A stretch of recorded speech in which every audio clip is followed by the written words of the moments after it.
Bienvenue dans cet épisode de « Je m'en criste pas », où nous explorons ensemble la foi chrétienne sous un angle audacieux et authentique. Aujourd'hui, nous plongeons dans le chapitre 3 de Créer pour être son aide, un livre qui nous aide à redécouvrir le rôle fondamental de la femme dans le mariage, non pas comme une soumise, mais comme une partenaire créée pour être l'aide idéale de son mari.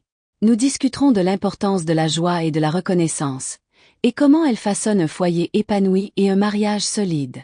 C'est un voyage de transformation personnelle et spirituelle que nous allons entreprendre ensemble. Préparez-vous à être challengé, encouragé et inspiré. Chapitre 3. Un esprit reconnaissant. Une femme sage crée une ambiance joyeuse dans son foyer. Grâce au rire, à la musique et aux moments de bonheur, elle instaure une attitude positive chez ses enfants. Elle sait qu'un foyer joyeux soulage son mari du stress. Un cœur joyeux nous procure de la paix. Tous les jours de l'affligé sont mauvais, mais celui qui a le cœur joyeux est en festin continuel. Vous faites peut-être partie de ces femmes qui se plaignent souvent de la situation financière précaire de leur famille et de la nécessité de se passer de tout parce que leur mari ne peut pas subvenir aux besoins de la famille convenablement. Cette attitude déprimée et ingrate est un déshonneur pour Dieu et une attaque contre l'ego de votre mari. Si vous avez déjà eu cette attitude, il est temps de dire « plus jamais ça ». Je connais des femmes qui sont perpétuellement mécontentes parce qu'elles doivent vivre avec des tapis tachés et des meubles abîmés. Certaines pensent que leur famille est dans une situation désespérée si elles ne peuvent pas se permettre de servir du brocoli frais et de la salade. La tension règne dans leur foyer. Leur visage triste et renfermé reflète leur souffrance. Elles cultivent des expressions de chagrin, pensant que cela reflète, de quelque manière, le cœur de Dieu qui souffre pour elles. Certaines femmes apprennent à accepter le piètre état de leur environnement physique. Elles ne veulent pas être charnelles. Elles vivent uniquement pour l'Éternel. Elles réservent donc leurs expressions de désapprobation pour les moments où elles jugent nécessaire de rappeler à leur mari combien elles sont tristes de le voir assis devant la télévision, jouer à des jeux vidéo ou se livrer à d'autres activités charnelles. Elles maintiennent la pression, tout comme le ferait le Saint-Esprit. Du moins, c'est leur justification pour faire son travail fidèlement. Certaines femmes se persuadent que si la famille déménageait simplement dans une nouvelle maison, elles se sentiraient mieux. Si les chrétiens vivaient dans un endroit où ils seraient heureux, leurs enfants ne tomberaient pas dans des habitudes pécheresses. S'ils vivaient plus près de l'église, loin de mauvais voisins, ou s'ils passaient plus de temps dans les dévotions familiales, la vie serait meilleure.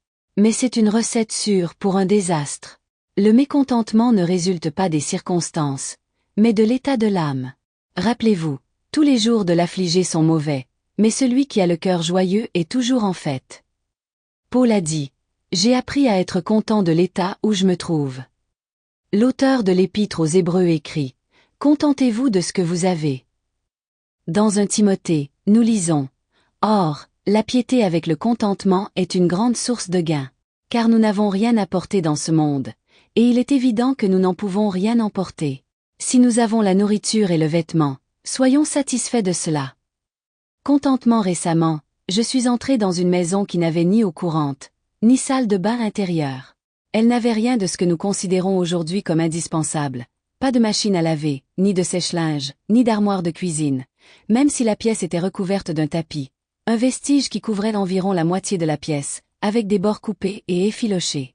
Pourtant, cette jolie jeune mariée souriait jusqu'aux oreilles, me disant combien elle était reconnaissante d'avoir son propre chez-soi. Elle m'a raconté plusieurs fois comment son mari avait fabriqué cette étagère, et cet endroit pour ranger des affaires, et comment il allait construire une armoire ici plus tard. Les personnes reconnaissantes ont une vision de la vie qui commence profondément en elles, et les circonstances extérieures ne peuvent tout simplement pas gâcher leur joie. Pour elles, la vie est un rêve merveilleux, une réalité continue devenue faite, et elle se voit constamment en plein bonheur. Certes, cette nouvelle mariée vient de commencer sa vie conjugale et elle déborde d'optimisme et d'énergie juvénile. Mais nous pouvons tirer une leçon d'elle. La joie commence par la reconnaissance. Bien souvent, ce sont nos attitudes qui sont en jeu. En faisant un choix conscient, nous pouvons orienter notre âme vers des humeurs sombres de plainte ou vers la reconnaissance et la louange. Il est étonnant de voir à quel point votre bouche contrôle votre âme. Vous pouvez sourire et dire « Merci, Dieu, merci, Marie, merci, enfant », et votre esprit se dirige vers la gratitude, suivie de la joie. La reconnaissance est la façon dont vous pensez, et la joie est l'abondance qu'elle produit. La pratique rend parfait, c'est en forgeant qu'on devient forgeron. Entraînez-vous à avoir un cœur joyeux et reconnaissant. J'ai connu des gens qui, bien qu'ils n'aient pas un don naturel pour la musique, ont commencé à prendre des cours de piano et à s'entraîner chaque jour. Après 2 ou 3 ans, leurs doigts se déplaçaient facilement sur les touches, et leur musique devenait chaque fois plus douce et fluide.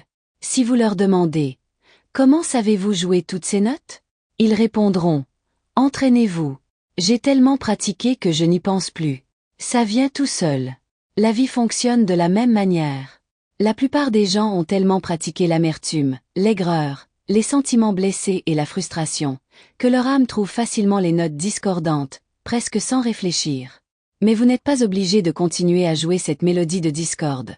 Vous pouvez pratiquer la joie et l'action de grâce tout aussi facilement, et certainement avec plus de plaisir. Chaque jour, chaque bonne réponse permet à votre âme de trouver de plus en plus facilement les notes de joie et de reconnaissance, jusqu'à ce que cela devienne si naturel que les gens vous diront « Je ne suis pas comme vous, je n'ai tout simplement pas une personnalité pétillante. Je ne suis pas une personne heureuse. Comment puis-je avoir de la joie ?» Et vous pourrez leur répondre « C'est en forgeant qu'on devient forgeron. Apprenez à profiter de la vie. Soyez reconnaissant. Souriez. Lorsque vous vous surprenez à vous irriter ou à vous inquiéter des circonstances, arrêtez-vous et riez des petites choses qui vous volent votre paix. Comptez vos bénédictions et apprenez à être reconnaissant. Ma fille a écrit une fois une chanson autour des mots. Il est bon de rendre grâce. Il est bon de vivre grâce. Colossiens 3h15 nous conseille que la paix de Dieu, à laquelle vous êtes appelés, règne dans vos cœurs. Et, appelés à un seul corps, soyez reconnaissants. La reine de son cœur cher de Bi. Un jour, mon mari est entré pendant que je lisais votre ouvrage sur la joie et m'a demandé de faire quelque chose pour lui. J'ai accompli ce qu'il m'avait demandé avec joie et un sourire sur le visage. Et, mon Dieu, il a été surpris. Ce fut le début de notre nouvelle vie. Plus je suis douce avec lui, plus je suis heureuse pour lui, plus il m'aime, plus je m'aime moi-même. Je sais que ma dépression était principalement due au fait que je me détestais à cause de la manière dont je traitais mon mari et de la façon dont il réagissait à mon égard. Comme nous pouvons être stupides. Nous nous compliquons la vie avec nos exigences de vouloir être traités de manière équitable.